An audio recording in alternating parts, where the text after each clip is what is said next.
আসসালামু আলাইকুম রহমতুল্লাহি ওয়া বারাকাতুহু। আজকে আমরা সূরাতুজ জিলজালের তাফসীর শুনবো ইনশাআল্লাহ বিইذনিল্লাহ। খুব ছোট্ট সূরা, অনেকেরই মুখস্থ আছে এটা। এই সূরাগুলো আমাদের নিয়ম করে সময় করে মুখস্থ করা লাগে না, এগুলো এমনি মুখস্থ হয়ে যায় শুনতে শুনতে। সাধারণত এই ছোট ছোট সূরাগুলো দিয়েই আমাদের রেগুলার সালাহ যখন আমরা পড়ি, এগুলো দিয়ে ইমামতি করা উচিত। আল্লাহর হাবিব সাল্লাল্লাহু আলাইহি ওয়াসাল্লাম বিভিন্ন হাদিসে বলেছেন যে তোমরা যখন ইমামতি করবে তখন তোমার পেছনে যারা আছে তাদের দিকেও খেয়াল রাখবে। রাসূল সাল্লাল্লাহু আলাইহি ওয়াসাল্লাম অত্যন্ত বিবেকবোধ সম্পন্ন একজন ব্যক্তিত্ব ছিলেন। তিনি খেয়াল রাখতেন, যেটাকে আমরা কনসিডারেট বলি। আল্লাহর হাবিব সাল্লাল্লাহু আলাইহি ওয়াসাল্লাম খুব কনসিডারেট ছিলেন, কার কোথায় কি সমস্যা এটা খুব খেয়াল করতেন। And he was a man of 6 senses. আমরা 6 সেন্সের কথা বলি, আমাদের অধিকাংশেরই 4টা সেন্স একসাথে কাজ করে, কারো 5টা 6টা সেন্স কাজ করে, এরকম মানুষ পাওয়া দুষ্কর। আল্লাহর হাবিব সাল্লাল্লাহু আলাইহি ওয়াসাল্লাম অত্যন্ত বিবেকবোধ সম্পন্ন একজন লোক ছিলেন। একবার তিনি সালাত খুব সংক্ষিপ্ত করলেন, তো সাহাবারা জিজ্ঞেস করলেন, ইয়া রাসূলুল্লাহ, এত সংক্ষিপ্ত কেন করলেন সালাত? তখন আল্লাহর হাবিব সাল্লাল্লাহু আলাইহি ওয়াসাল্লাম বললেন যে পেছনে বোনদের নামাজের সেকশনে ওখান থেকে একটা ছোট্ট বাচ্চার কান্নার আওয়াজ আমি শুনছিলাম। আমার মনে হচ্ছিল বাচ্চাটাকে সামলাতে মাটার খুব কষ্ট হচ্ছে, তো এই জন্য আমি সালাতটা সংক্ষিপ্ত করে দিয়েছি। দেখেন এরকম সেন্সেশন, কতটা কনসিডারেট ছিলেন। একবার আবার আল্লাহর হাবিব সাল্লাল্লাহু আলাইহি ওয়াসাল্লাম মাগরিবের সালাত কিংবা এশার সালাতের কোনো এক সেজদা অনেক লম্বা করে দিলেন। তখন সাহাবারা আবার প্রশ্ন করলেন, ইয়া রাসূলুল্লাহ সাল্লাল্লাহু আলাইহি ওয়াসাল্লাম, এত লম্বা দীর্ঘ সেজদা করতে তো ফরজ সালাতে আমরা কখনো দেখি না, কেন করলেন? অসুস্থ হলেন নাকি নামাজের মাঝখানে, অথবা ওহী নাজিল হচ্ছিল নাকি, এরকম কিছু ঘটলো নাকি? তো আল্লাহর হাবিব সাল্লাল্লাহু আলাইহি ওয়াসাল্লাম বললেন যে না, এগুলো কিছুই না, বরং আমার নাতি হাসান আমি সেজদারত অবস্থায় আমার পিঠের উপরে চড়ে বসেছিল, কাঁধের উপরে। তো আমি অপেক্ষা করছিলাম যতক্ষণ না তার খেলা শেষ না হয়, তার প্রয়োজন পূরণ না হয়, ততক্ষণ আমি সেজদায় লুটিয়ে পড়েছিলাম। হাসান যখন নেমেছে, তার প্রয়োজন পূরণ হয়েছে, আমি আবার সেজদা থেকে উঠে দাঁড়িয়েছি। দেখেন কতটা কনসিডারেট ছিলেন। তো এইভাবে আল্লাহর হাবিব সাল্লাল্লাহু আলাইহি ওয়াসাল্লাম ছোট ছোট সূরাগুলো দিয়ে ফরজ সালাতের ইমামতি করতে উদ্বুদ্ধ করতেন। মুআয ইবনে জাবাল রাদিয়াল্লাহু তাআলা আনহুকে উনি মদিনার পাশেই একটা এলাকার ইমাম হিসেবে অ্যাসাইন করেছিলেন। তো ওই এলাকার লোকজন ছিল শ্রমজীবী, ওট দিয়ে তারা পানি নিয়ে খেজুর বাগানে পানি সিঞ্চন করত। সারাদিন পরিশ্রম করে ওনারা সালাতে অংশগ্রহণ করত। তো একবার উনি মাগরিবের সালাতে সূরাতুল বাকারা তেলাওয়াত শুরু করলেন। কোরআনের সবচাইতে ছোট সূরা নাকি সবচাইতে বড় সূরা, 286 আয়াত বিশিষ্ট সূরা। তো ওনারা ছিলেন ক্লান্ত, শ্রান্ত, পরিশ্রান্ত।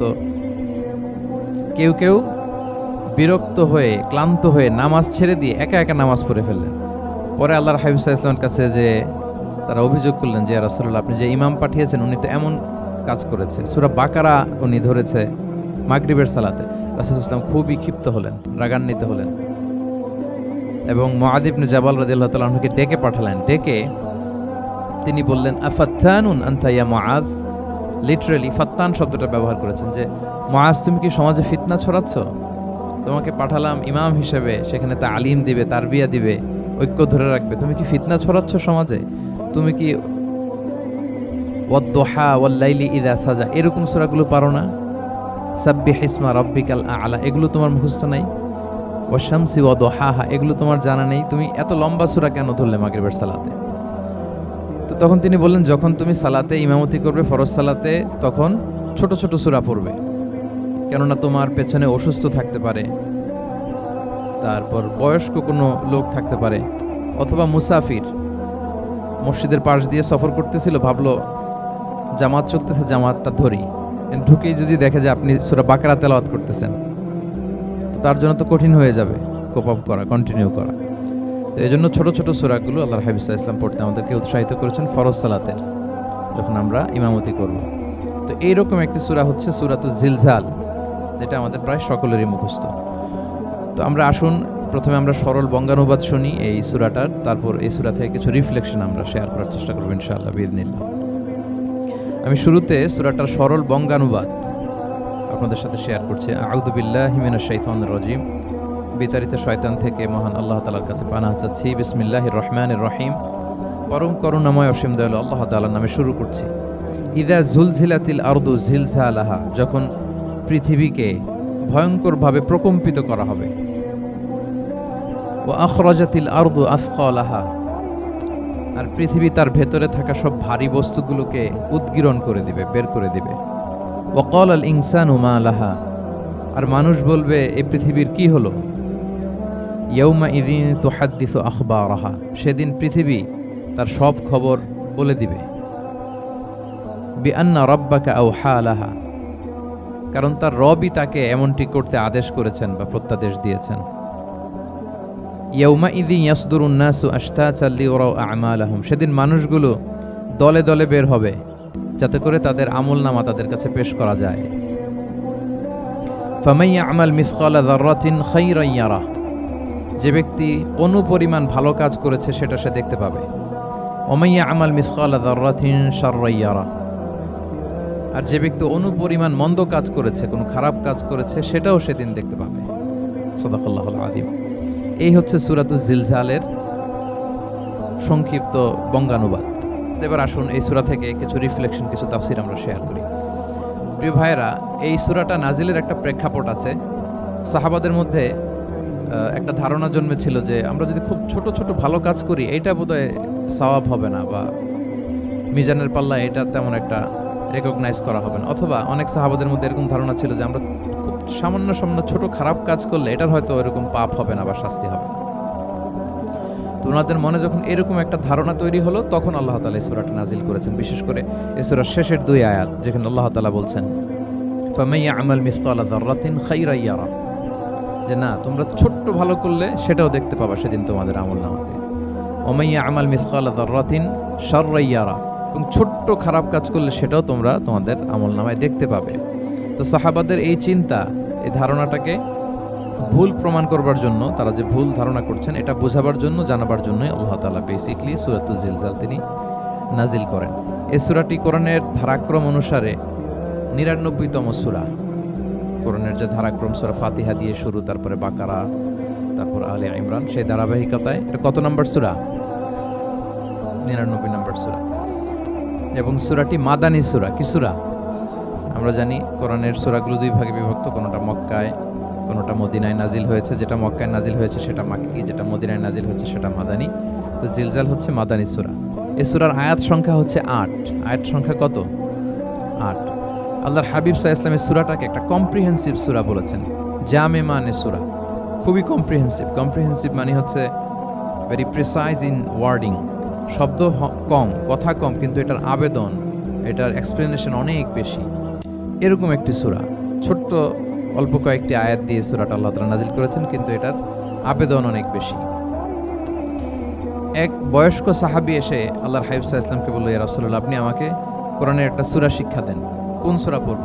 তো আল্লাহর হাবিব সাল্লাল্লাহু আলাইহি ওয়াসাল্লাম বললেন, যাওয়াতুর র, মানে আলিফ লাম র দিয়ে যে সূরাগুলো আছে এগুলো পড়ো। তো এই সাহাবী বলল, ইয়া রাসূলুল্লাহ, আমার বয়স বেশি, আমার জিহ্বা ভারী হয়ে গেছে, আমি এত বড় সূরা পারবো না, অন্য কিছু বলেন। তো আল্লাহর হাবিব সাল্লাল্লাহু আলাইহি ওয়াসাল্লাম বললেন, তাহলে যাওয়াতু হামিম, হামিম দিয়ে যে সূরাগুলো শুরু হয়েছে কোরআনে সেগুলো পড়ো। বলতেছে, ইয়া রাসূলুল্লাহ, এটাও পারবো না, আরো সহজ করে দেন। তো তখন আল্লাহর হাবিব সাল্লাল্লাহু আলাইহি ওয়াসাল্লাম বললেন, তাহলে আল মুসাব্বিহাত, মানে সাব্বাহা ইউসাব্বিহু দিয়ে যে সূরাগুলো শুরু হয়েছে তুমি এগুলো পড়ো। ওই সাহাবী বলে, এটাও কঠিন হয়ে যায় আমার জন্য। তখন আল্লাহর হাবিব সাল্লাল্লাহু আলাইহি ওয়াসাল্লাম বললেন যে, তাহলে কি চাও? বলতেছে, আমাকে একটা জামে মানে সূরা শিক্ষা দেন, মানে এমন একটা কম্প্রিহেন্সিভ সূরা শিক্ষা দেন যে এটা শিখলে আমার হেদায়েতের জন্য যথেষ্ট হয়ে যাবে। তখন আল্লাহর হাবিব সাল্লাল্লাহু আলাইহি ওয়াসাল্লাম বললেন, তাহলে তুমি পড়ো ইযা যুলজিলাতিল আরদু জিলজালাহা ওয়া আখরাজাতিল আরদু আথকালাহা ওয়া ক্বালাল ইনসানু মা লাহা। তুমি সূরাতুল জিলজাল তেলাওয়াত করো। তখন থেকেই সাহাবী এই সূরাতুল জিলজাল তেলাওয়াত আরম্ভ করলেন। উনি বললেন যে আমি আর বেশি কিছু পড়ব, শুধু এটাই পড়ব।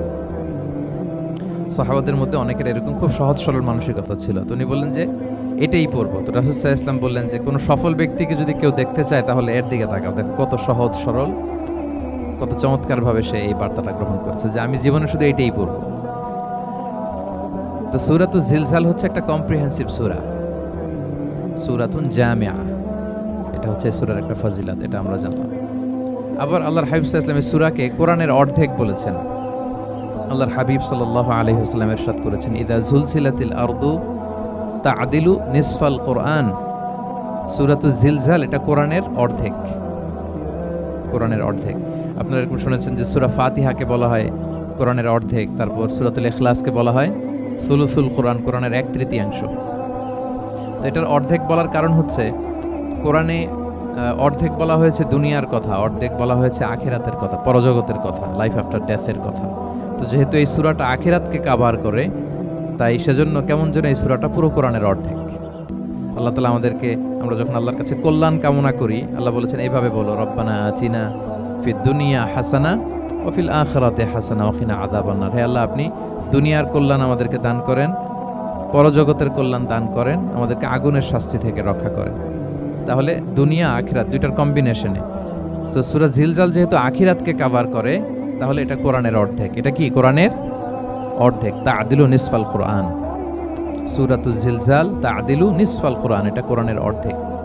তাহলে দুইটা আমরা ফজিলত বা ভার্চু জানতে পারলাম এই সূরার। এক নম্বর হচ্ছে এটা একটা কম্প্রিহেন্সিভ সূরা, কম্প্রিহেন্সিভ সূরা। দুই নম্বর জানতে পারলাম এটা কোরআনের অর্ধেক, নিসফুল কোরআন। আচ্ছা, এবার আমরা সূরার তাফসিরে চলে যাই। আল্লাহ তাআলা ইরশাদ করছেন, ইযা যুলজিলাতিল আরদু জিলজালাহা, যখন এই পৃথিবীটাকে প্রকম্পিত করা হবে। প্রিয় ভাইরা, বেসিক্যালি এই 8 আয়াত বিশিষ্ট সূরাটার মধ্যে আমরা দুইটা ভাগ করতে পারি। প্রথম 5 আয়াতে আল্লাহ তাআলা কিয়ামতের বিভীষিকাময় পরিস্থিতির একটা চিত্রায়ন এখানে এনেছেন, পিকচারাইজ করেছেন যে কিয়ামতের যে সময়টা হবে এটা কেমন হবে, এটা আল্লাহ তাআলা চিত্রায়িত করেছেন। সূরাকে মনোযোগ দিয়ে যদি আপনি পড়েন, অনুধাবন করেন, মনে হবে যে কিয়ামতের চিত্রটা আপনার চোখের সামনে ভেসে উঠেছে। তো 8 আয়াত বিশিষ্ট এই সূরার প্রথম 5 আয়াতে আল্লাহ তাআলা তিনি কিয়ামতের বিভীষিকাময় পরিস্থিতির একটা বর্ণনা হাজির করেছেন। এরপর শেষের 3 আয়াতে কেমন করে আমাদের আমলনামা পেশ করা হবে, আমরা যা করি ভালো কিংবা মন্দ, এটাকে লিখে রাখা হয়, এটাকে রেকর্ড করে রাখা হয়। ওই আমলনামাটা আবার একদিন আমাদের হাতে পেশ করা হবে। ওই সময়টা কেমন হবে, ওই দৃশ্যটা কেমন হবে, এটা আল্লাহ তাআলা বলেছেন। আই রিপিট, আমি আবারও বলি, সূরার আয়াত সংখ্যা কত? 8। তো প্রথম 5 আয়াতে আল্লাহ তাআলা কিয়ামতের বিভীষিকাময় পরিস্থিতির বর্ণনা দিয়েছেন, আর শেষের 3 আয়াতে আমাদেরকে যে আমাদের আমলনামা পেশ করা হবে তার একটা চিত্র তুলে ধরেছেন। এবার মোটামুটি সহজ হয়ে আসছে না ব্যাপারটা? আচ্ছা, তো প্রথম 5 আয়াতে আল্লাহ তাআলা কিয়ামতের চিত্রায়িত কিভাবে, কেমন করে করলেন, চিত্র হাজির করলেন। আল্লাহ বললেন যে ইযা যুলজিলাতিল আরদু জিলজালাহা, যখন পৃথিবীকে ভয়ঙ্করভাবে প্রকম্পিত করা হবে, পুরো পৃথিবীটাকে একটা ঝাঁকুনি দেয়া হবে। এই সূরার নামই হচ্ছে ঝাঁকুনি দেওয়ার সূরা, ঝাঁকুনি। জিলজাল মানে হচ্ছে শেকিং, আর্থকোয়েক, ভূমিকম্প, ভূকম্পন। ভূমিকম্পের সাথে পরিচিত না সবাই? এক্সপেরিয়েন্স হয়েছে কারো ভূমিকম্প? নাকি ঘুমায় থাকার সময় হয়, সব সময় হয়েছে? হ্যাঁ, মাঝে মাঝে আমরা এক্সপিরিয়েন্স করি আর্থকোয়েক, ভূকম্পন। পৃথিবী কেঁপে ওঠে, এটা একটা ন্যাচারাল ফেনোমেনা। পৃথিবীর মাটির নিচে অনেক কিছু থাকে, এগুলো নড়ে চড়ে উঠলে পৃথিবীটাও কেঁপে ওঠে। নানা কারণে ভূকম্পনটা হয়। পৃথিবীর ভেতরে অনেকগুলো শিলার স্তর আছে। আমরা যেরকম মাটি দেখি, পুরো পৃথিবীটা জুড়েই কিন্তু এরকম মাটি নয়, অনেক শিলা আছে, রূপান্তরিত শিলা, পাললিক শিলা, আগ্নেয়গিরির শিলা। এই শিলাগুলোর মধ্যে ডিসপ্লেস হলে পৃথিবী কেঁপে ওঠে। আবার পৃথিবীর ভেতরে আগুন আছে, গ্যাস আছে, এই গ্যাসগুলো যখন মুভ করে তখন পৃথিবীর উপরে কেঁপে ওঠে। একটাকে হাইপোসেন্টার বলে, আরেকটাকে ইপোসেন্টার বলে। হাইপোসেন্টার মানে পৃথিবীর ভেতরের অংশটাকে বলে হাইপোসেন্টার, আর ভূপৃষ্ঠের এটাকে বলে ইপোসেন্টার। ওই হাইপোসেন্টারে যদি কোনো ঝড় হয়, উপরে এই প্রকম্পিত হয়। এটাকে আমরা ভূকম্পন বা ভূমিকম্প হিসেবে দেখি পৃথিবীতে। তো এই পৃথিবীতে অনেক বড় বড় ভূমিকম্প আমরা দেখেছি। জাপানে, আমার গত বছর একটা সফর ছিল জাপানে, তো সকাল বিকেল ভূমিকম্প হয়। এখানে তো আমরা 6 মাস 1 বছর ভূমিকম্প দেখি, ওখানে সকালে বিকেলে একটু একটু করে কাঁপতেছে। এর কারণ হচ্ছে ওইটা এমন একটা এলাকায় পড়েছে, প্যাসিফিক ফায়ার রিংস বলে, একটা প্লেটের উপর, 7টা ট্যাকটনিক প্লেটের উপর আল্লাহ তাআলা পৃথিবীকে সেট করেছেন। ওই ট্যাকটনিক প্লেটগুলো যদি একটার সাথে একটা ঘর্ষণ হয়, অনেক এনার্জি রিডিউস করে, ওইখান থেকে পৃথিবীর উপরে এরকম ভাইব্রেশন শুরু হয়, এই প্রকম্পনটা শুরু হয়। তো জাপানের বিভিন্ন সময় আমরা বড় বড় ভূমিকম্পের কথা শুনেছি। ওদের কান্টো সিটি আছে একটা, অনেক বড় ভূমিকম্প হয়েছিল 1920 সালে, লাখখানেক লোক মারা গিয়েছে। আপনাদের সুনামির কথা মনে থাকবার কথা, সুনামির কথা মনে আছে? কত সালে? 2004 সালে। এই ভূমিকম্পে পুরো একটা মহাদেশ কেঁপে উঠেছিল, দ্য এন্টায়ার এশিয়া, পুরো এশিয়াটা কেঁপে উঠেছিল। এটাকে আন্ডারসি মেগাথার্স্ট আর্থকোয়েক বলে। এত ভয়ঙ্কর ভূমিকম্প হয়েছে যে পুরো, মাঝে মাঝে ভূমিকম্পে তো 1-2টা দেশ আক্রান্ত হয়, এটা পুরো একটা মহাদেশ কেঁপে উঠেছিল। ওই ভূমিকম্পের কারণে ইন্দোনেশিয়াতে প্রায় 2.5 লাখ লোক মারা গিয়েছে, 2.5 লক্ষ। বান্দা আছে সুমাত্রাতে। হাইতিতে একবার একটা ভূমিকম্প হয়েছে আর অনেক আগে, লক্ষ লক্ষ লোক মারা গিয়েছে। তো এই যে ভূমিকম্প এর নামে আল্লাহ তাআলা বেসিক্যালি এই সূরাটা দিয়েছেন। তবে পৃথিবীবাসী যেই ভূকম্পন এক্সপিরিয়েন্স করেছে, কিয়ামতের সময় যে ভূমিকম্প হবে ওটা কি ওইরকম হবে? হ্যাঁ, ওটা ভয়ঙ্কর ভূমিকম্প হবে, মারাত্মক ভূমিকম্প। আল্লাহ তাআলা বলছেন, ইয়া আইয়ুহান নাসু তাকু রাব্বাকুম ইন্না জালজালাতাস সাআতি শাইউন আযীম। হে মানুষেরা, তোমরা আল্লাহকে ভয় করো আর তোমরা জেনে রেখো কিয়ামতের যে ভূমিকম্পটা হবে সেটা শাইউন আযীম। আযীম শব্দটা আল্লাহ যে কোনো জায়গায় ব্যবহার করেন না, যেটা খুব ভয়ঙ্কর হয়, মাত্রাতিরিক্ত, লিমিট ছাড়িয়ে যায়, ওটার ক্ষেত্রে আল্লাহ তাআলা আযীম বলেন। আল্লাহর হাবিব সাল্লাল্লাহু আলাইহি ইসলামের আচরণ, ওনার ক্যারেক্টারিস্টিক্স বলতে যে আল্লাহ এই শব্দ ব্যবহার করেছেন, ওয়া ইন্নাকা লাআলা খুলুকিন আযীম। নবী হে, আপনি সুমহান চরিত্রের উপর প্রতিষ্ঠিত, মানে এই চরিত্রের মধ্যে দাগ ফেলতে পারে এরকম কেউ নেই। সো আযীম শব্দটা কোরআনের যত জায়গায় ব্যবহার করেছেন, আল্লাহ নিজের ক্ষেত্রে বলেছেন সূরা আয়াতুল কুরসির শেষে, ওয়া হুয়াল আলিয়ুল আযীম, তিনি হচ্ছেন আলী এবং আযীম, সুমহান। তো কিয়ামতের এই ভূকম্পনের ক্ষেত্রে আল্লাহ তাআলা এই আযীম শব্দটা ব্যবহার করেছেন, ইন্না জালজালাতাস সাআতি শাইউন আযীম।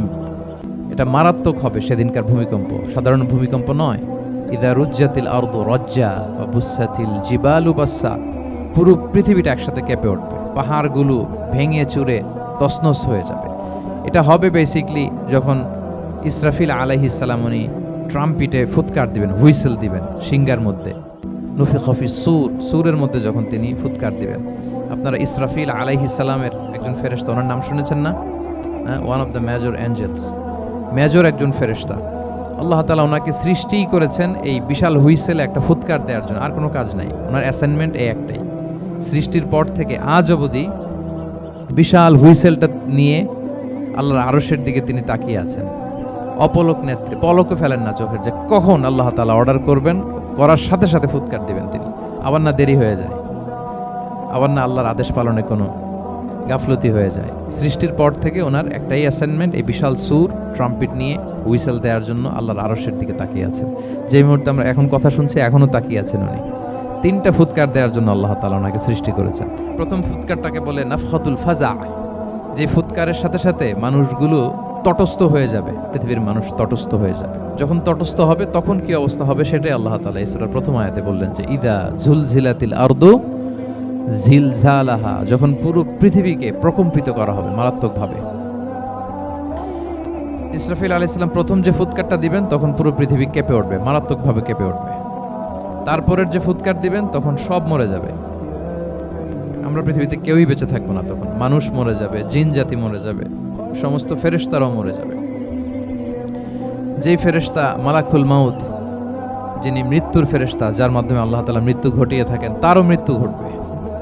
সে আল্লাহ তাআলার কাছে বলবে, আল্লাহ, পৃথিবীর সবাই মরেছে আপনার আদেশ অনুযায়ী, মানুষ, জিন, ইবলিস, সবাইকে আমি মৃত্যু দিয়েছি, তাদের রূহ কবজ করেছি, এখন কি হবে? আল্লাহ তাআলা বলবেন, এখন তুমি মরবে, মুতিয়া মালাকুল মাউত, এখন তুমি মরো। মালাকুল মাউত তখন মারা যাবে। এত ভয়ঙ্কর একটা চিৎকার দিয়ে মালাকুল মাউত জগৎ থেকে বিদায় নিবে।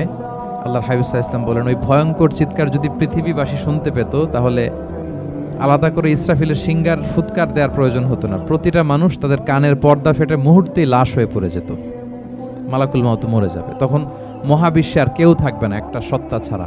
তিনি কে?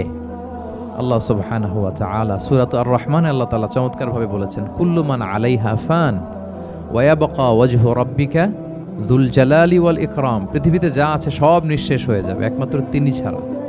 তিনি হচ্ছেন অব্যয়, অক্ষয়, অবিনশ্বর, চিরঞ্জীব, শাশ্বত। এরপর কেউ যখন থাকবে না, আল্লাহ তাআলা ইসরাফিল আলাইহিস সালামকে আবার জীবিত করবেন। তখন তিনি সর্বশেষ হুইসেলটা দিবেন, আবার জীবিত হয়ে তিনি লাস্ট 3 নাম্বার হুইসেলটা দিবেন। লাস্ট হুইসেলটা যখন দেয়া হবে তখন জমিন থেকে সব মৃত লাশগুলো আবার জীবিত হয়ে দাঁড়াতে শুরু করবে। মিনহা খালাকনাকুম ওয়া ফিহা নুঈদুকুম ওয়া মিনহা নুখরিজুকুম তারাতান উখরা। মাটি থেকে বানিয়েছি, মাটির কবরে তোমাদের পাঠিয়েছি, আবার মাটি থেকে তোমাদেরকে উত্থিত করা, আবার সবাই উঠবে। এই 3টা হুইসেল দেওয়ার জন্য আল্লাহ তাআলা সাইয়েদনা ইসরাফিল আলাইহিস সালামকে সৃষ্টি করেছেন। ওনার প্রথম হুইসেল দেওয়ার পরে কি অবস্থা হবে, কি রিঅ্যাকশন হবে, ওইটা আল্লাহ তাআলা সূরাতুল জিলজালের প্রথম আয়াতে বললেন, ইযা জুলজিলাতিল আরদু জিলজালাহা, যখন পুরো পৃথিবীটা প্রকম্পিত হবে, মারাত্মকভাবে প্রকম্পিত হবে। ওয়া আখরাজাতিল আরদু আফকালাহা, আর যখন জমিন তার ভেতরে থাকা ভারী বস্তুগুলোকে উদ্গীরণ করে দেবে, বমি করে বের করে দেবে, ভমিটিং করবে বা নিক্ষেপ করবে। পৃথিবীর ভেতরে কি আছে তাফসিরে এসেছে আল মাউথা ওয়াল কুনুজ, অর্থাৎ মৃত ডেড বডিগুলো, সেই আদম আলাইহিস সালামের সময় থেকে শুরু করে কিয়ামত পর্যন্ত পৃথিবী সব ডেড বডিগুলোকে ধারণ করে তার ভেতরে, তাই না?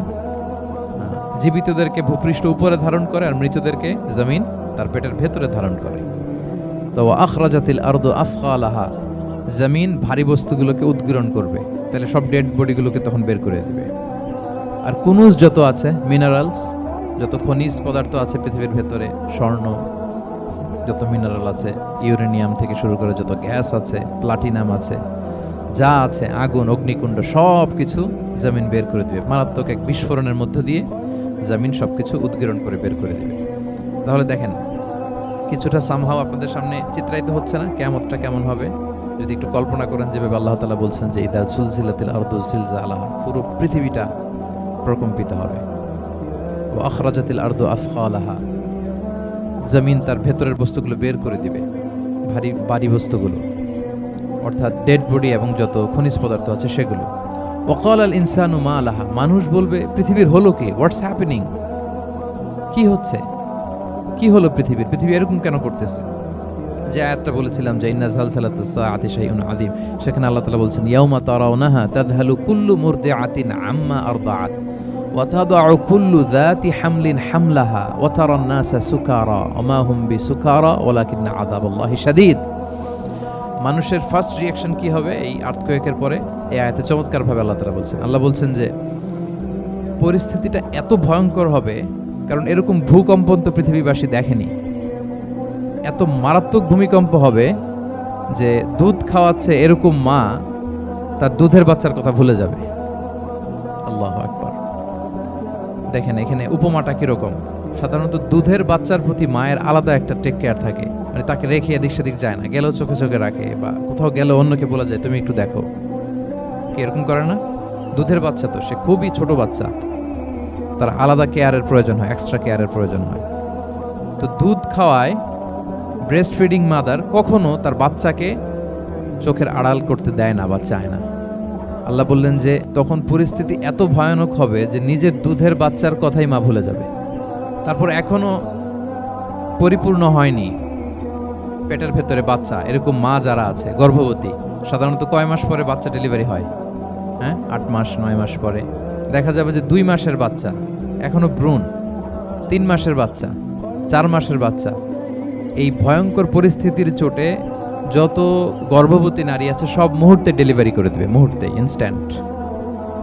ও দাদু হামলিন হামলাহা, যত মা আছে গর্ভবতী সবাই, প্রেগনেন্ট মহিলারা মুহূর্তে ডেলিভারি করে দেবে, প্রি ম্যাচিউরড বেবি, কেউ ভ্রূণ, কেউ 3 মাসের, কেউ 4 মাসের বাচ্চাগুলো ডেলিভারি হয়ে যাবে। মানুষগুলো পঙ্গপালের মতো দৌড়াতে থাকবে, বিক্ষিপ্ত পতঙ্গের মতো দৌড়াতে থাকবে মানুষ। আর বলবে ওয়াকাল আল ইনসানু মা লাহা, মানুষ তখন, মানুষের ফার্স্ট রিঅ্যাকশন হবে যে মা লাহা, কি হলো, হোয়াটস হ্যাপেনিং, কি হচ্ছে, কিছুই বুঝতে পারতেছি না, মা লাহা, পৃথিবীর কি হলো। ইয়াউমা ইদিন তুহাদ্দিসু আখবারাহা, সেদিন পৃথিবী সব কিছু বর্ণনা করে দিবে, সব বয়ান দিয়ে দিবে। আমরা এই পৃথিবীর উপরে জমিনে যা করি সব কিন্তু পৃথিবীর মধ্যে রেকর্ডেড থাকে। জমিন সেদিন বয়ান দিবে, সেদিন আসলে সব কিছুই বয়ান দিবে। জমিন বয়ান দিবে, হাত পা সাক্ষী দিবে, যেখানে মানুষ যে সমস্ত জিনিসের মাধ্যমে, যেই টুলসগুলোর মাধ্যমে পাপ করেছে, অন্যায় করেছে, সব কিছু সেদিন সাক্ষী দিবে। আর সব সাক্ষীর বড় সাক্ষী হবে সেদিন এই জমিন। জমিন হবে সেদিন রাত সাক্ষী। জমিন হবে কি সাক্ষী? রাত সাক্ষী। ইয়াউমা ইদিন তুহাদ্দিসু আখবারাহা, আল্লাহ জমিনকে বলবে এবার তুমি পাপের বয়ান দাও, রাত সাক্ষী হয়ে তুমি বয়ান দাও, কি কি ঘটেছে তোমার উপরে। কারণ আমরা যত পাপই করি না কেন, যত কাজই করি না কেন, সব জমিনের উপরই করি, তাই না? তো জমিন সেদিন বয়ান দেবে, সাক্ষী দেবে। ইয়াউমা ইদিন তুহাদ্দিসু আখবারাহা। জমিন কিভাবে সাক্ষী দিবে, জমিন কিভাবে কথা বলবে? আল্লাহ তাআলা বলছেন বিআন্না রাব্বাকা আওহা লাহা, কারণ তার রব জমিনকে সেদিন কি করেছে? আদেশ করেছে, প্রত্যাদেশ করেছে। আল্লাহ তাআলার আদেশে জমিন সেদিন কথা বলবার সুযোগ পাবে, সব বয়ান দিবে, কি কি হয়েছে জমিনের ভেতর, কি কি অন্যায় হয়েছে, কি কি পাপ হয়েছে, কি কি সংগঠিত হয়েছে, সব ধরে ধরে জমিন সেদিন বর্ণনা করবে। তাহলে প্রথম 5টা আয়াত আমরা বলে ফেললাম, যে প্রথম 5টা আয়াতে কিয়ামতের বিভীষিকামী পরিস্থিতির একটা পিকচারাইজেশন পাইছেন আপনারা? ভয় লাগতেছে আপনাদের? ভয় লাগতেছে? সেদিনকার পরিস্থিতি কেমন হবে? খুব সংক্ষিপ্ত পরিসরে একটা বর্ণনা আমাদের সামনে আসছে না এই 5 আয়াতে? চলে আসছে কিন্তু। ভয়ঙ্কর হবে সেই দিনটা, কেউ কাউকে চিনবে না। ইয়াউমা ইয়াফিরুল মারউ মিন আখিহি ওয়া উম্মিহি ওয়া আবিহি ওয়া সাহিবাতিহি ওয়া বানিহি লিকুল্লি ইমরিইম মিনহুম ইয়াউমা ইযিন শা'নুন ইউগনি। ভাই ভাইকে দেখে পালাবে, পরিচয় দিবে না। বন্ধু বন্ধুকে দেখে পালাবে, স্বামী স্ত্রীকে দেখে পালাবে, প্রিয়তমা স্ত্রীকে পরিচয় দিবে না, কলেজের টুকরা সন্তানকে পরিচয় দিবে, কেউ কাউকে চিনবে না। সবাই নাফসি নাফসি, সবাই নাফসি নাফসি। কোনো পোশাক ছাড়া বস্ত্রহীন হয়ে উঠবে। আম্মা জান আয়েশা রাদিয়াল্লাহু তাআলা আনহা বিষ্ণু ইসলামকে বলবেন, ইয়া রাসূলুল্লাহ, তাহলে মানুষ কি লজ্জিত হবে না বস্ত্রহীন অবস্থায় উঠলে? তখন রাসূল সাল্লাল্লাহু আলাইহি ওয়াসাল্লাম বললেন, লিকুল্লি ইমরিইম মিনহুম ইয়াউমা ইযিন শা'নুন ইউগনি। প্রত্যেকের এমন একটা ভয়ঙ্কর অবস্থা হবে যে তার গায়ে কাপড় আছে কি নাই, সে কিরকম অবস্থায় আছে এটাই সে ভুলে যাবে। মানে ওই টেন্ডেন্সি তার থাকবে না। এত ভয়ঙ্কর হবে সেদিনটা। সেই ভয়ঙ্করতম দিনে আল্লাহ তাআলা আমাদেরকে হেফাজত করুক। আল্লাহর হাবিব সাল্লাল্লাহু আলাইহি ওয়াসাল্লাম বলেছেন, সেই ভয়ঙ্করতম দিনে আল্লাহর সুশীতল আরশের নিচে 7 শ্রেণীর লোকজন ছায়া পাবে। ওই 7 শ্রেণীর অন্তর্ভুক্ত যেন আমরা হতে পারি, আল্লাহ তৌফিক দান করুন। সম্মানিত ভাইয়েরা, তাহলে সূরা জিলজালের 8 আয়াত বিশিষ্ট সূরার প্রথম 5 আয়াত আমরা কভার করলাম। আমরা বলেছি যে প্রথম 5 আয়াতে আল্লাহ তাআলা কিয়ামতের বিভীষিকাময় পরিস্থিতির বর্ণনা দিয়েছেন, সেটা গেল। পরের 3 আয়াতে কি নিয়ে আলোচনা করা হয়েছে বলেন তো দেখি, মনে আছে কিনা? হ্যাঁ, আমল কিভাবে পেশ করা হবে, আমল নামা, সেটা নিয়ে আল্লাহ তাআলা বলেছেন। আল্লাহ তাআলা শুরু করছেন, আল্লাহ বলছেন যে ইয়াউমা ইযি ইয়াসদুরুন নাসু আশতাতা। সেদিন মানুষগুলো দলে দলে বের হবে, দলে দলে এসে বের হবে। কেন? লিউরাউ আমালাহুম, যাতে করে তাদের আমলনামা তাদেরকে দেখানো যায়। তার মানে কি করেছি সেদিন আমলনামা আমরা দেখব। ইয়াউমা ইযি ইয়াসদুরুন নাসু আশতাতাল লিউরাউ আমালাহুম, যাতে করে তাদের আমলনামা তাদেরকে দেখানো যায়। তার মানে সেদিন আমরা আমাদের আমলনামা দেখব, কি করেছি না করেছি সব সেদিন সে আমলনামায় থাকবে। তো আমলনামাটা 2 ভাবে দেয়া হবে। হাদিসে এসেছে, কোরআনের আয়াতও এসেছে। নেককার লোকদের আমলনামা ডান হাতে দেয়া হবে, সামনের দিক থেকে। আর পাপাচারী, সীমা লঙ্ঘনকারী, জালিমদের আমলনামা পেছন থেকে বাঁ হাতে দেয়া হবে, পেছন থেকে এনে বাঁ হাতে। আর নেককারদের সামনে থেকে ডান হাতে। আল্লাহ তাআলা যেন আমাদেরকে ডান হাতে আমলনামা দান করেন। এই কথাটা আল্লাহ চমৎকার ভাবে বলছেন, ফাআম্মা মান উতিয়া কিতাবাহু বিয়ামিনিহি ফাসাউফা ইউহাসাবু হিসাবান ইয়াসিরা। সেদিন আল্লাহ তাআলা যাকে ডান হাতে আমলনামা দিবে তার হিসাবটা সহজ হবে। আল্লাহর হাবিব সাল্লাল্লাহু আলাইহি ওয়াসাল্লাম সব সময় এই দোয়াটা করতেন, আল্লাহুম্মা হাসিবিনা হিসাবান ইয়াসিরা। হে আল্লাহ, আপনি আমার হিসাবটাকে সহজ করেন। হে আল্লাহ, আপনি আমার হিসাবটাকে সহজ করেন। এই দোয়াটা আপনারাও পড়বেন, আল্লাহুম্মা হাসিবিনা হিসাবান ইয়াসিরা। দেখেন, আল্লাহর হাবিব সাল্লাল্লাহু আলাইহি ওয়াসাল্লামের ব্যাপারে বলা হয়েছে, গফিরা লাহু মা তাকাদ্দামা মিন যামবিহি ওয়া মা তাআখার। আল্লাহর হাবিব সাল্লাল্লাহু আলাইহি ওয়াসাল্লামের আগের পরের সব গুনাহ মাফ। আদতে তো গুনাহই নাই, নিষ্পাপ ছিলেন তিনি, মাসুম। নবীরা হচ্ছেন মাসুম। তারপরেও আল্লাহর হাবিব সাল্লাল্লাহু আলাইহি ওয়াসাল্লাম এই দোয়াটা করতেন, আল্লাহুম্মা হাসিবিনা হিসাবান ইয়াসিরা। এরপরও তিনি এই দোয়াটা সবসময় করতেন। তাহাজ্জুদের সালাতে দাঁড়িয়ে থাকতে থাকতে ওনার পা ফুলে যেত। সিজদায় যে কাঁদতে কাঁদতে জামা ভিজিয়ে ফেলতেন, হাত্তা বাল্লা লিহিয়াতাহু, দাড়ি ভিজিয়ে ফেলতেন, হাত্তা বাল্লা হাজারাহু, জামা ভিজিয়ে ফেলতেন, হাত্তা বাল্লাল আরদা, সিজদায় পরে কাঁদতে কাঁদতে জমিন ভিজিয়ে ফেলতেন। তো আম্মা জান আয়েশা রাদিয়াল্লাহু তাআলা আনহা বলতেন, ইয়া রাসূলুল্লাহ, এত কষ্ট কেন করেন? আপনার পা ফুলে যায়, কাঁদতে কাঁদতে আপনি হয়রান হয়ে যান। আল্লাহ তো বলেছেন যে আপনার আগের পরের সব গুনাহ মাফ। আল্লাহর হাবিব সাল্লাল্লাহু আলাইহি ওয়াসাল্লাম বলতেন, আফালা উহিব্বু আন আকুনা আবদান শাকুরা। হে আয়েশা, আমি কি শুকরগুজার বান্দা হতে পছন্দ করব না? আল্লাহ তাআলা আমাকে ক্ষমা করেছেন, আমাকে স্পেশাল স্ট্যাটাস দিয়েছেন। এই যে আল্লাহ তাআলার বিশেষ অনুগ্রহ, এটার শুকরিয়া স্বরূপ আমি কি তার কাছে নিজেকে পেশ করব না? তো দেখেন, আল্লাহর হাবিব সাল্লাল্লাহু আলাইহি ওয়াসাল্লাম যার কোনো গুনাহ নাই, তিনিও দোয়া করতেন, আল্লাহ আমার হিসাবটা সহজ করো। সেদিন যার হিসাব সহজ হবে তার জন্য সব কিছু মিলে যাবে, তার মুক্তি। আর যদি আল্লাহ হিসাব কঠিন করে, হাদিসে এসেছে, আল্লাহ যদি কাউকে জিজ্ঞেস করে, মান নুকিশা উযযিবা। নুকিশা এসেছে নিকাশ থেকে। আমরা বাংলা একটা কথা বলি না, হিসাব নিকাশ। নিকাশ বলেন আপনারা? নিকাশ, হিসাব নিকাশ বলেন। নিকাশটা আরবি শব্দ। মান নুকিশা উযযিবা, যার নিকাশ নেওয়া হবে, হিসাব নিকাশ নেওয়া হবে, উযযিবা, তাকে আল্লাহ শাস্তি দেন। যদি বলে এটা করলা কেন, ওখানে গেলা কেন, এটাতে জড়িত হইলা কেন, এই কেন কেনর প্রশ্নবাণে যদি আল্লাহ তাআলা আমাদের জর্জরিত করেন, তাহলে অবস্থা খারাপ। আল্লাহ আমাদেরকে হেফাজত করুন।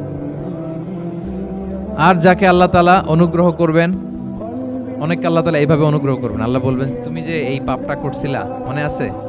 তখন বান্দা বলবে আল্লাহ মনে আছে, আমি স্বীকৃতি দিচ্ছি, অ্যাকনলেজ করছি আল্লাহ আমি পাপী, আল্লাহ আমি ভুল করে ফেলেছি। আল্লাহ বলবে এটা দুনিয়ার কেউ জানে না, আজকে আমিও জানাবো না কাউকে, যাও তুমি আমার এই ডান হাতের নিচ দিয়ে জান্নাতের ভেতরে ঢুকে যাও। আল্লাহুম্মা জাআলনা মিনহুম, আল্লাহুম্মা জাআলনা মিনহুম, আল্লাহুম্মা জাআলনা মিনহুম ইয়া রাব। আল্লাহ তুমি আমাদেরকে তাদের অন্তর্ভুক্ত করো, আমরা পড়ি আমিন। আল্লাহর হাবিব সাল্লাল্লাহু আলাইহি ওয়াসাল্লাম বলতেন আল্লাহুম্মা হাসিবিনা হিসাবান ইয়াসিরা, আল্লাহ আপনি আমাদের হিসাবকে সহজ করুন। ফাআম্মা মান উতিয়া কিতাবাহু বিয়ামিনিহি, তাহলে হিসাব সহজ হবে কাদের? যাদেরকে আল্লাহ কোন হাতে আমলনামা দিয়েছেন? ডান হাতে। ফাসাউফা ইউহাসাবু হিসাবান ইয়াসিরা, তাদেরকে সহজভাবে হিসাব নেওয়া হবে।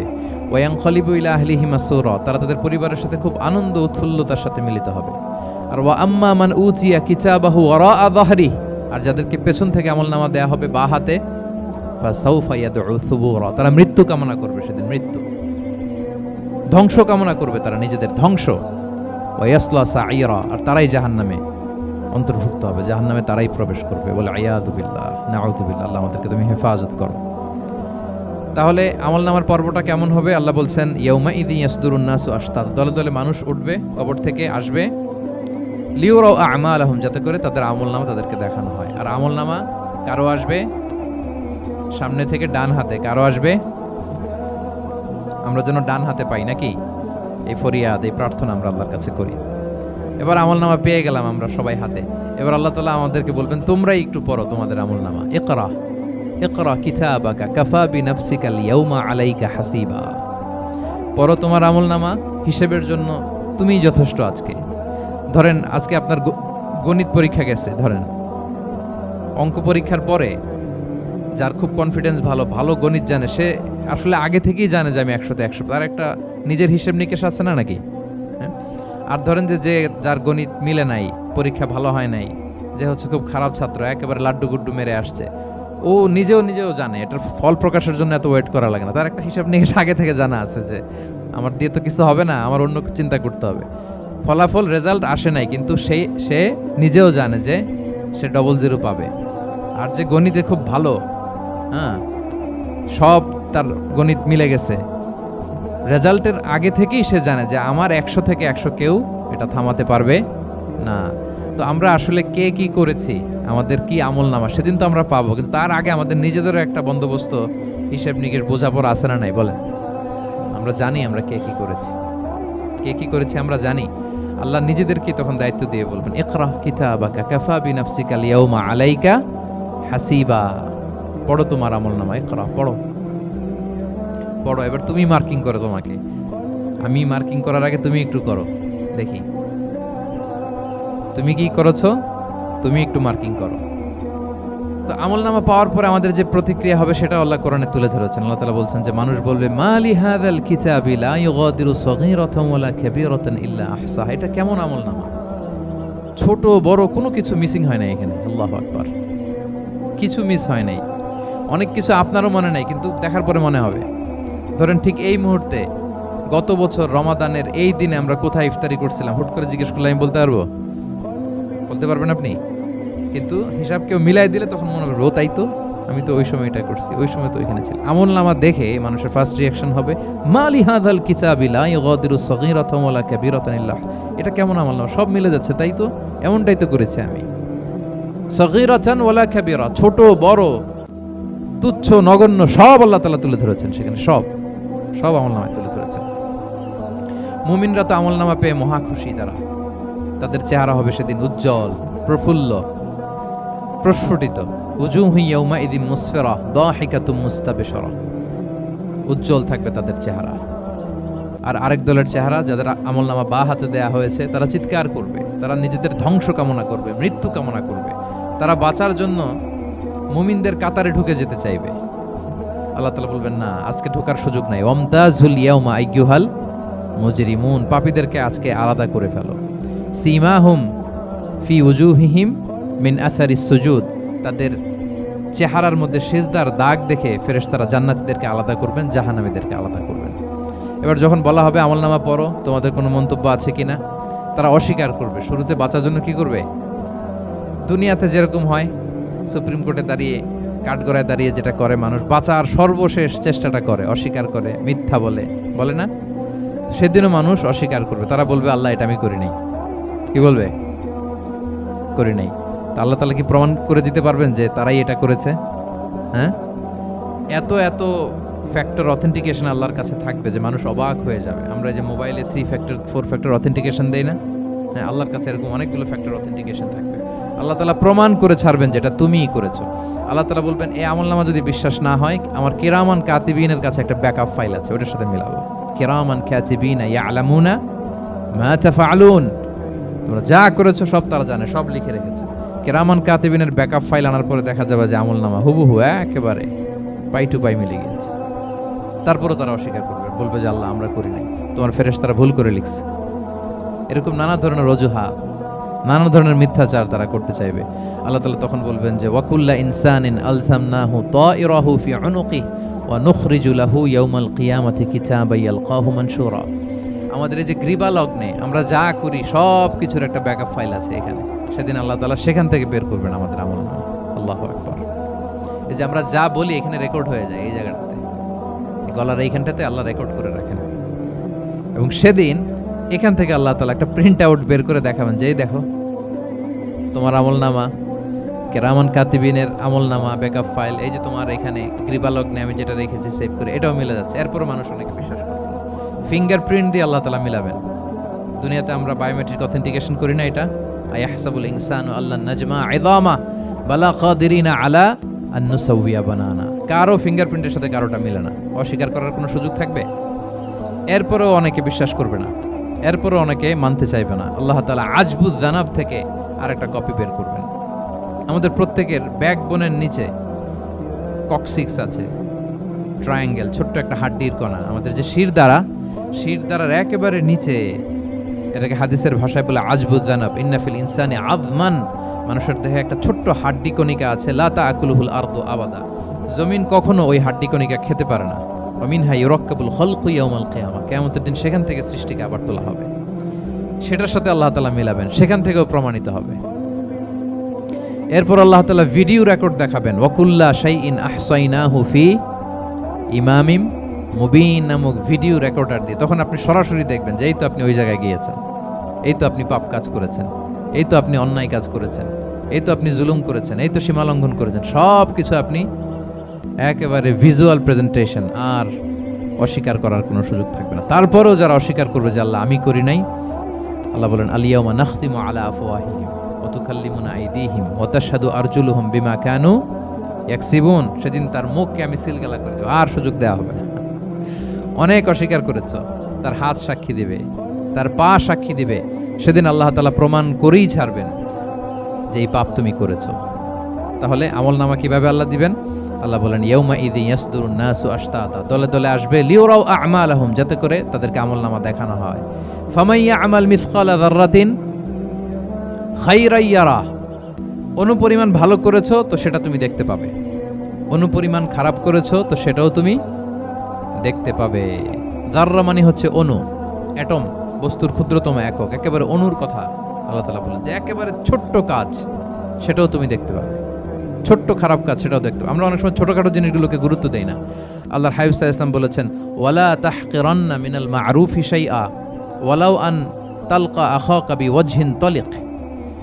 তোমরা কোনো ছোট ভালো কাজকে এটাকে আন্ডারমাইন করো না, ছোট মনে করো না। যে কোনো ভালো কাজ হোক এটাকে ছোট করবে না। ইভেন তুমি তোমার ভাইয়ের সাথে দেখা হলো যে মুচকি হাসি দিয়ে কথা বলো, এটারও তুমি মনে করো না যে এটা কাজে লাগে, এটাও কাজে লাগবে। এটাও সেদিন মিজানের পাল্লায় তোমার নাজাতের বড় মেজর একটা ওসিলা হয়ে যেতে পারে। আপনি যে আপনার ভাইয়ের সাথে মুচকি হাসি দিয়ে কথা বলেন, এটা সাদাকার সওয়াব হয়। Your smile to your brother, it's a charity. তাবাসসুমুকা ফি ওয়াজহি আখিকা সাদাকা, দেখলেন সালাম দিলেন, একটা মুচকি হাসি, এটা সাদাকা দেওয়ার সওয়াব। সুবহানাল্লাহ, এটাও সেদিন কাজে লেগে যাবে। সো ফামান ইয়া'মাল মিসকালা যাররাতিন খাইরান ইয়ারা ওয়া মান ইয়া'মাল মিসকালা যাররাতিন শাররান ইয়ারা। ছোট্ট ভালো কাজ যদি করো সেটাও দেখবে, ছোট্ট খারাপ কাজ যদি করো সেটাও দেখতে পাবে। যত ছোট ভালো কাজ করেন, রাস্তায় একটা ধরেন যে কলার ছোলা পড়েছিল, ভাবলেন যে এটা সরাই দেই একটু, আমি ইমাতাতুল আদা আনিত তরিক হবে, মানুষ পিছলে পড়লে পা ভাঙবে, তো এই ময়লাটা একটু সরাই দিলেন। কলার একটা ছোলা পড়েছিল, খোসা, এটা ফেলে দিচ্ছেন, দেখবেন যে ওই দিন এটাও রেজিস্টার করা আছে, এটাও লেখা। একজনকে মুরব্বী একজন আসছে, আপনার বসার সিট ছিল, ওনার সিট ছিল না, উঠে দাঁড়িয়ে তাকে বসার সুযোগ করে দিয়েছে, ওই দিন দেখবেন যে এটাও লেখা, এটার জন্য অনেক সওয়াব রেজিস্ট্রেশন করা আছে। একজন রাস্তা দিয়ে যাচ্ছিল, জিজ্ঞেস করতেছে ভাই যে এই জালান অমুকটা কোথায়, তো আপনি বলে দিলেন যে জালান গুম্বাকটা তো এইদিকে, তো সে আপনার কারণে ওই দিন সঠিক পথে যেতে পারলো। আপনার কাছে মনে হয়েছে ছোট্ট ফিউ সেকেন্ডসের একটা নেক কাজ, কিন্তু সেদিন দেখবেন আমল নামায় সেটাও লেখা। আবার এরকম ছোট্ট ফামাইয়া আমাল মিসকালা যাররাতিন শার, ছোট্ট আপনি একটা গালি দিয়েছেন কাউকে, কারোর ব্যাপারে, এর ব্যাপারে ওর কাছে যে কান ভারী করছেন, ফেসবুকে একটা বাজে কমেন্ট করে দিয়েছেন, দেখার কেউ নাই, ধরার কেউ নাই, দিলাম একটা গালি, দেখবেন যে ওই দিন সব একেবারে ক্ষুদ্র থেকে ক্ষুদ্রতর অনুপরিমাণ খারাপ কাজ, ভালো কাজ সব সেদিন আমলনামায় তুলে রাখবে কে? আল্লাহ সুবহানাহু ওয়া তাআলা, তিনি সেদিন আমলনামায় সব তুলে রাখবেন। সো আমরা কোনো ভালো কাজকে যেন তুচ্ছ মনে না করি, কোনো খারাপ কাজের সাথে যেন জড়িত না হয়, যত ছোট হোক। শয়তানের ওয়াসওয়াসায়, প্রবৃত্তির ধোকায় পড়ে, নফসের ধোকায় পড়ে কখনোই যেন পাপের কাজে আমরা পা না বাড়াই, এবং প্রত্যেকটা পাপকেই যেন আমরা ভয়ঙ্কর মনে করি যে না, এটা আমার জন্য কাল হয়ে দাঁড়াতে পারে। আর প্রতিটা ভালো কাজ করার ক্ষেত্রে যেন আমরা প্রতিযোগিতা করি, আর এই মাইন্ডসেট যেন থাকে যে না, এটা আমাকে বাঁচাতে পারে সেদিন। কি বলেন, ঠিক কিনা? তাহলে আল্লাহ তাআলা শেষ করলেন ফামাইয়া আমাল মিসকালা যাররাতিন খাইরান ইয়ারা। প্যাস লেগে যায় না? লেগে যায়, স্বাভাবিক। আগে খাইরান, পরে শাররান। অনুপরিমাণ ভালো করলে সেটাও সে সেদিন কি পাবে, অনুপরিমাণ খারাপ করলেও পাবে। দেখেন, এটা একটা আশা জায়গা নিয়েছে আমাদের, কিন্তু হোপফুল করে, তাই না? আমরা অনেক সময় এমন হয় যে ভালো কাজ করছি, কেউ দেখে নাই। হ্যাঁ, আপনি এই আয়াতটা খেয়াল করবেন যে না, কেউ দেখে নাই, কিন্তু দেখেছে কে? আল্লাহ দেখেছেন, উনি দেখলেই চলবে, আমার আমলনামা এটা ঠিকই থাকবে। কোন এক কারণে সমাজের সবাই আপনাকে ভুল বুঝেছে, misunderstanding, everyone got you wrong, আসলে আপনি ঠিক ছিলেন। সবাই পরিস্থিতি, সামাজিক, এটা সেটা, এরকম হয় না যে সবাই ভুল বুঝতেছে, আসলে আপনি ঠিকই করছেন। সবাই ভুল বুঝুক, আপনার আমলনামায় সেটা ভালো কাজ হিসেবে লেখা থাকবে, ঠিক কিনা? অনেক সময় ঠকায় লোকজন, আমাদেরকে ঠকায় নানাভাবে, আমরা হয়তো তার সাথে পেরে উঠি না। মাঝে মাঝে কিছু ভিডিও আমি দেখি, এই আপেল বিক্রি করতেছে, কি অদ্ভুত ব্যবসায়ী, তো দেখাচ্ছে খুব ভালো ভালো আপেল, আপনারা দেখেছেন কিনা জানি না। সে আবার ওই পলিথিনের ভেতরে পচা নষ্ট আপেলগুলোর কয়েকটা প্যাকেট করে রাখে, তো আপনি বেছে বেছে যেই ভালো আপেলই দিবেন সেটাই সে নিয়ে প্যাকেটে দিয়ে দিচ্ছে। মাপটাপ করার পরে আপনি যখন টাকা বের করতেছেন বা অন্যমনস্ক, হুট করে সে ওই পচা আপেলের ওইটা, আপনার একই পলিথিন, একই ওজনের একটা হিসাব থাকে, ওইটা ধরাই দিচ্ছে। তা আপনি কোত্থেকে আপেল কিনছেন, হয়তো অনেক, বাসায় যেয়ে দেখেন সর্বনাশ, কি টসটসে পাকা আপেলগুলো বেছে বেছে দিলাম, এখন দেখি পচা, তো ওরে তো আর পাবেন না, ওরে আর ধরাও হইল না। আপনি ভাবছেন হিসাবটা এখানেই শেষ? হ্যাঁ, এখানেই শেষ না। Lot of unsettled issue yet to be settled, এরকম অনেক কিছু আছে দুনিয়াতে আপনি সেটেল করতে পারেন না, সেটেল হবে সেদিন। দ্য কনসেপ্ট অফ আখিরা যদি না থাকতো, this worldly life would be a joke. আখিরা বলে যদি কিছু না থাকতো, এই পৃথিবীটা আসলে একটা জোক ছিল, জোক।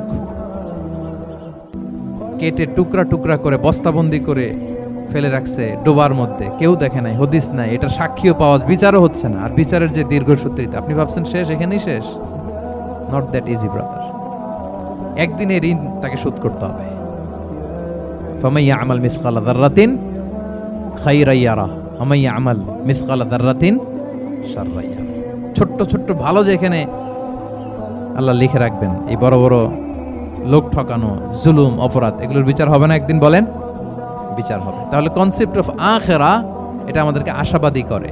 এই যে আমরা কেউ দাদা হারিয়েছি, বাবা হারিয়েছি, আমরা বিশ্বাসীরা আমরা হতাশ হই না, আমরা বিশ্বাস করি আমি তো আমার বাবাকে পাচ্ছি ওইখানে। তো ক্ষণিকের একটা সময়, দুনিয়ার জীবনটা কি ক্ষণিকের। দিস দুনিয়া কম্পেয়ার টু আখিরা ইজ নাথিং, অ্যাবসলিউটলি নাথিং। আখিরাতের তুলনায় এটা তো কিছুই না। আমার দাদাকে পাবো, বাবাকে পাবো, তার মানে আখিরা, কনসেপ্ট অফ আখিরা আমাদেরকে হোপফুল করে, আশাবাদী করে। দুনিয়াতে আমাকে ভুল বুঝেছে, মানুষ ঠকিয়েছে, আমি অনেক কিছুর বিচার পাই না, আমি সেদিন পাবো। তো আপনাকে হোপফুল করছে না, এটা আশাবাদী করছে না? আখিরাত আমাদেরকে কি করে? আশাবাদী করে। যত জুলুম, অত্যাচার, যেগুলোর বিচার এই দুনিয়াতে হয় নাই, সেদিন সে বিচারটা হবে। ফামাইয়া আমাল মিসকালা যাররাতিন খাইরান ইয়ারা ওয়া মাইয়া আমাল মিসকালা যাররাতিন শাররান ইয়ারা। প্রিয় ভাইরা, তাহলে পেয়েছেন সূরাতুজ জিলজালের আলোকে কিয়ামতের বিভীষিকাময় চিত্র এবং কেমন করে আমলনামা আমাদের সামনে পেশ করা হবে। আপনাদের কাছে ক্লিয়ার হয়েছে? আল্লাহ তাআলা আমাদের সবাইকে ডান হাতে আমলনামা দিয়ে ধন্য করুক। আমরা যত নেক কাজ করেছি, ভালো কাজ করেছি, সবগুলোর বদলা, প্রতিদান, রিওয়ার্ড যেন আমরা সেদিন পাই। আল্লাহ তৌফিক দান করুক।